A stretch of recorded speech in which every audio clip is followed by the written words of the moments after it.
Welcome to Think Big with Dan and Qasim. Join hosts Dan Melnick and Qasim Masood as they explore big ideas, limitless possibilities, and engage with visionaries, entrepreneurs, and thought leaders who dare to dream big, get inspired, motivated, and find practical tips for personal growth. Think big, dream bigger, and ignite your potential. Hi, welcome to Think Big with Dan and Qasim, and our guest today is Logan. So Logan, if you want to go ahead and introduce yourself, tell us where you live and what you do for a living. My name is Logan Layne. I run Triple L Lawn Care and Landscape. I'm out of outer Dallas, Texas, specifically Rockwall.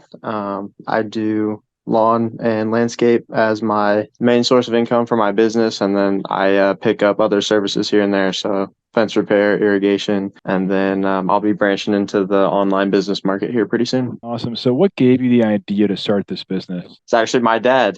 He had me starting yards by myself at about 10 years old, and I worked with my grandpa at the churches, and we ran on big zero turns and bobcats, and I want to say I started as early as about 6-7 years old with him, and by the time I was about 10-11, I was doing the zero turns, doing acreage by myself, and then we were living in Arlington, Texas at the time, and I got my first mower, learned how to mow, learned how to weed eat, blow, and then we moved into Missouri by the time I was about 11, and by 12 I had started running routes and running a business there, and then slowly grew from there. We ended up hiring on a couple of my buddies that I played sports with, handed that business off to them, and now I'm back in Dallas starting over. So in terms of, so essentially you started this business when you were about 12 years old, had a different business, in a sense, in Missouri, and then you moved back to the DFW area to start, and now you're basically starting fresh as a whole different business, correct?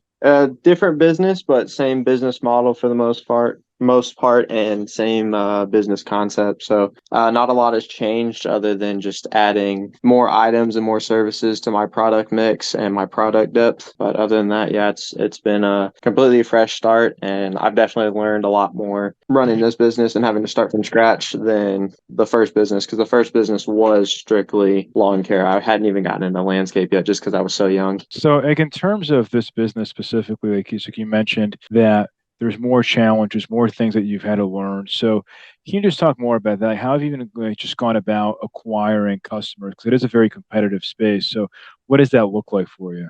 My best way about getting new customers has actually been through digital marketing. And so recently I've been getting into kind of like the psychology and science behind digital advertising and digital media. And so there's a lot of online resources that can help you produce really good digital media for today's generation, because people are so click here, click there, all this feedback all the time, constantly from mobile devices. So it is really hard to grab people's attention. Again, a learning process and trying to get through the best way to get to those people and then be able to close those deals once I'm in contact with those people. I started out doing door-to-door sales when I was younger, and I've noticed that as society's gotten more into kind of like the TikTok age with only getting 30 seconds of somebody's time, it's very difficult to do door-to-door sales where a pitch requires anywhere from 5 to 30 minutes, depending on the person that you're talking to. And so typically door-to-door sales is only applicable to older people. And so with the area that I live in, yes, there are those older people, but a lot of times they already have somebody that they've been with reliably, because like you said, it is a very competitive environment. So I found that online advertisement, specifically to my niche of marketing, has been the most effective. And then I'm just kind of honing that skill, learning the different ways to online advertise. And I'll soon be getting into more expensive advertising to try and capture more of that audience. But it has definitely been a struggle for myself and some of the people that I do business with, just because there's so much competition, and getting those people attention can be very difficult at times. In terms of online ads, what does that look like for you? I mean, have you done more? So you mentioned TikTok, so where have you spent most of your ad dollars, and what has been the most successful in terms of platforms like TikTok, Google, Facebook? What does that look like for you? So I would say the most successful would probably be the neighborhood apps next door, because I am a smaller business. It's a lot easier to target those people that have that neighborhood mindset and kind of want to keep stuff within their community. So I do definitely look to take advantage of the opportunities of the people that do want to keep things within the community, because a lot of times those are the people that are a lot more comfortable to work with. They're a lot more open, and they're not as standoffish or unreliable or not loyal. Whereas the customers that are very close to home, they are very loyal, and it's a really good give and take relationship between a consumer and a client. And so it's a lot. I like to think of when businesses and shops used to have really, really good customer service. I feel like that's something that's recognized when you're in that neighborhood community. Whereas if you're out in like corporate America, Dallas, it's just how can we get profit margins as high as possible and get the customer just satisfied enough to get them out of our door. And so I don't like to operate like that. And I do lose customers and clients because of it. But I think that's something that is a standard that I hold myself to. Because I don't like having to deal or work with corporations that act that way as a client or as a business partner. And so I'd say definitely Nextdoor is the best for smaller businesses. And then as you get to a larger size, which I hope to be doing pretty soon, I'll start getting into Google and advertising on Instagram as well. And that'll be with a heftier price tag, of course. I get a lot of free advertising through Facebook, but I don't get as many callbacks because a lot of people also take advantage of the free advertising on Facebook. All right. So, what are your core responsibilities in your business, and how much time do you are working for your business in a day? So I'd say the core responsibilities is, again, kind of, I am a lot more flexible with my customers than a lot of other lawn care providers. They usually have very set scheduled days, which I do understand. Being a bigger company, you do have to do that for organization purposes, and I'll be looking to get into that probably next season as the season comes to a close. I know that's on my to-do list of maintaining that organization so that I can maximize my input output for work efficiency. Typically right now, depending on the weeks, because I do get a lot of jobs that are like one-time landscape jobs, I try to have a week of lawn care that is anywhere from 20 to 40 hours a week, depending on the week, depending on the season. And then I take the secondary week because grass usually is bi-weekly in Texas. And the secondary week I use to fill in for landscaping jobs or projects that'll be larger that may take a day or two. Typically, I like to keep the jobs in-house because I am smaller. So my profit margins are more important from me working by myself. If it takes a little bit more time because I can book people out up to 2-3 weeks sometimes. So I don't have to worry about getting a job done very, very quickly, and I can invest time into the job and still be profitable. So whenever I do have an employee with me, I do expect jobs to be done in a certain amount of time, because that time is very relevant to how much I have to pay my employee and also how much money I'm making. So if I'm paying that employee by the gig or by the hour, the profit efficiency is based on how fast that employee is working and how hard that employee is working for me. But that's the typical. I have everything on typically a 2-week schedule to maximize efficiency, whether I'm by myself or if I have someone with me. Great. And how do you boost your productivity without causing burnout? Because in this structure where you have a lot of things to do, and you have to keep your eye on every process, on every patient.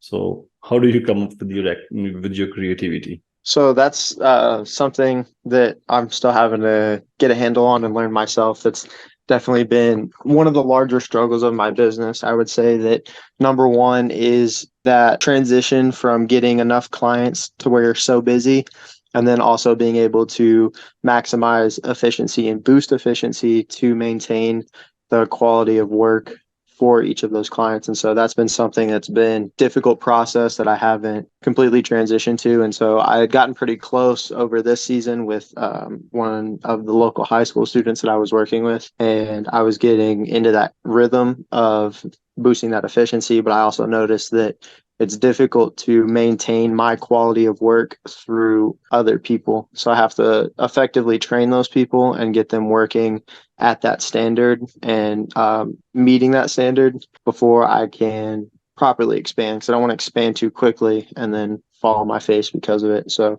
that's definitely something that I've been having to try and outsource for and learn more about, to see about effective transitioning and then actually finding those laborers that are willing to do the work correctly, because working outdoors in Texas, 108 degrees, nobody wants to do that. Right. Yeah, I know it's a challenge. Like I'm in Dallas too, and I know that, and I have properties, and I think one challenge, at least for me, like my landscape, like I got properties in Fort Worth. It's like I think sometimes, like for some people, this like his schedule is sort of like all over the place. Like, are you coming today or tomorrow? Or it's kind of like there's no like set schedule. And then sometimes they go, yeah, I'm gonna come tomorrow. I'm like, okay, I'm like, yeah, sure, I guess that's fine. It's like it's very like out of the order. So how Yep. do you have like, a calendar? Like, how are you like keeping track of like when you're coming or you have to service and when? So I did start on my like mobile calendar, like a Google Calendar, and I noticed that it got really hectic, like a lot to visualize and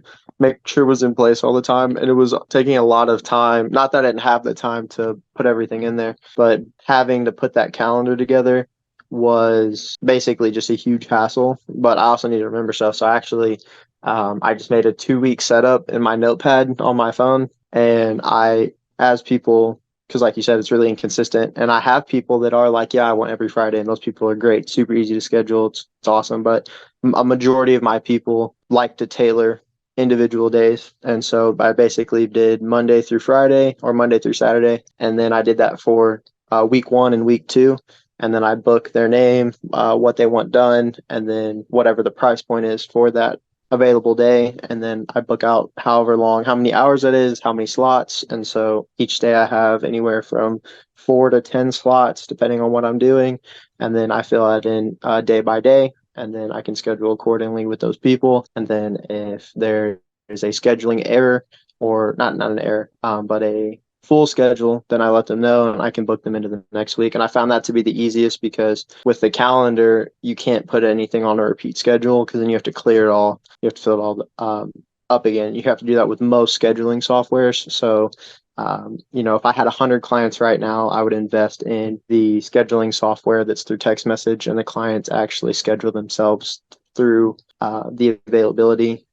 But I haven't had to do that yet, just because I haven't reached enough clients to where it's too chaotic. But I would say definitely next season, if I grow as much as I did this season, I'll definitely need to invest in the scheduling software for the clients to fill it out themselves. Makes sense. So in terms of software and technology, obviously now many companies are using AI. So have you looked into that for your business, even for having like a high level chatbot? I mean, obviously you mentioned like next season as you're gearing up to engage with your customers or to book appointments in a more easier manner. Like, have you looked into something like that? So for my lawn care business specifically, I haven't looked into AI software, because the software that I need is already readily available. I'll probably look to AI software as either something to learn from or a more affordable alternative if necessary. I'll probably initially try out the programs that I'm already aware of, which I don't have off the top of my head, but I have seen them and looked at them and price checked them. And then depending on how well that goes would be if I would branch into using the AI software into my business. But I'll definitely be using the AI software to optimize my business, because I'm already going to be using AI for other business ventures. So What is the use case for AI when it comes to your business ventures? say it one more time. Well, you were saying that you're already like I'm using AI for other business ventures. So like, what is the use case in your other businesses? Like, are you using it for communication as a chatbot, or using it to help with other things, social media? Like, what are you using it for? So currently what I'm using it for is product generation, and I'll be using it for product trends in the market here over the winter. And then I'll be using it for marketing optimization. So things that I can't get from, psychology and research and the science behind digital advertising, I'll be using the chatbots to help optimize prompts, basically as a copywriter for those products, advertisements, etc. But it's basically an optimization. And then one of my businesses I'll be using it as product generation for creating and selling that digital media. Makes sense. What would you say is your top business priority, going into Q4 as the year is coming to a close? Right now, it's probably going to be transitioning from lawns to fall maintenance for home. So that's going to be fence work, removal of landscape or trees or bushes, and then gearing up for other products and services such as like power washing, preventative weed treatments, things that are general home maintenance that don't have to rely on recurring income that way. My other thing is to try and find other recurring revenues that I can use over Q4. So that's going to be things like trash can cleanings. But I have to start advertising for all of those. And so that's, one of the things on the to-do list is making sure that those are advertised correctly. Because if I advertise them with my lawn stuff, it gets overlooked. So I have to advertise separately when it comes to those things. And so that's going to be something that is a big push this next week or two. Would you say is the one biggest piece of advice that you wish you knew before you started this company? Ooh, that's a tough one.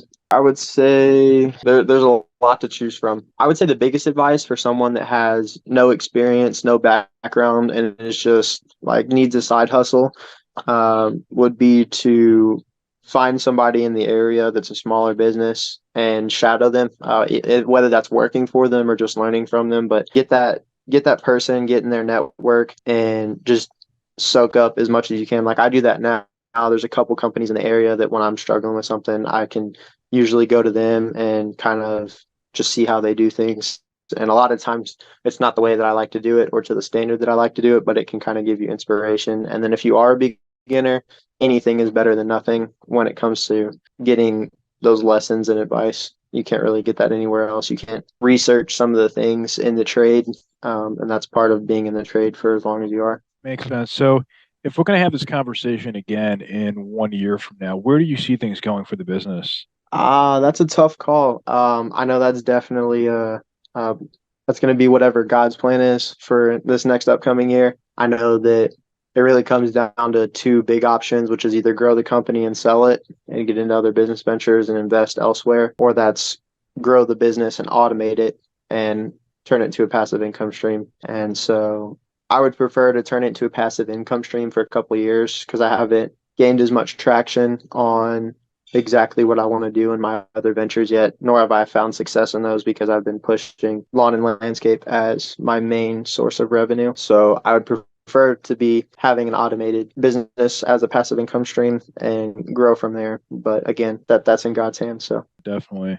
So do you mind sharing if somebody watching this, where they could reach out to you, like your social media handles or your website? A lot of contact I actually do through just my phone number. I respond best to text messages, but I would say best email to contact me at would be thefoundbusiness@gmail.com. And it's spelled exactly like it sounds, no spaces, no capitals or anything like that. But definitely anyone that had any inquiries or anything, and that's even outside of lawn care and landscape, business models are business models and they can be applied infinitely to whatever business you're running. And so I have a couple people that I talk to within my own personal network that we're completely different. He does technology and I do landscape, but a lot of our business principles go back and forth and apply to each other. So Sure, yeah. And if you don't mind, man, you can share your phone number on here as well. yeah, that's 214-638-5529. And then Awesome.